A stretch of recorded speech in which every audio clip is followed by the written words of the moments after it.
Hello అండి. ఫైనల్‌గా అమ్మ వాళ్ళైతే దుబాయ్‌కొచ్చారు.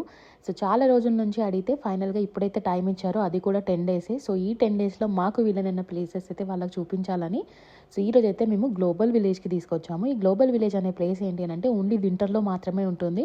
ఇది ఒక కైండ్ ఆఫ్ ఎగ్జిబిషన్ అనమాట. అన్ని దేశాలు వాళ్ళ యొక్క కల్చర్, ఫుడ్ అన్నీ గూడా ఇక్కడ మనకి ఎగ్జిబిషన్ లాగా పెడతారు. సో, మనం అన్ని దేశాల యొక్క కల్చర్‌ని, ఫుడ్‌ని ఒకే దగ్గర చూడొచ్చనమాట. అండ్ ఇక్కడ అయితే భ్రమర్ అయితే ఫుల్ హుషారుగా ఉంది. ఎందుకనంటే ఆళ్ళ అమ్మమ్మ, తాత మంచిగా ఏది అడిగితే అది తీసుకెళ్తున్నారు కదా! సో, తనైతే ఫుల్‌గా ఎంజాయ్ నాకైతే ఈ గేమ్ జోన్ చూస్తే సేమ్ ఉగాదికి రాములవారి బండ దగ్గర మాకు జాతర ఉంటుంది.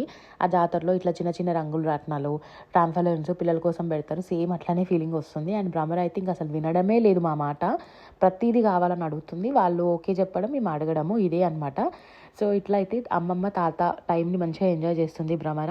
సో, నెక్స్ట్ ఇంకా మేము ఎక్కడెక్కడికి వెళ్ళాము ఏంటి అవన్నీ కూడా వీడియోస్ పోస్ట్ చేస్తాను. ఎవరైనా సబ్స్క్రైబ్ చేసుకోకుంటే ప్లీజ్ సబ్స్క్రైబ్.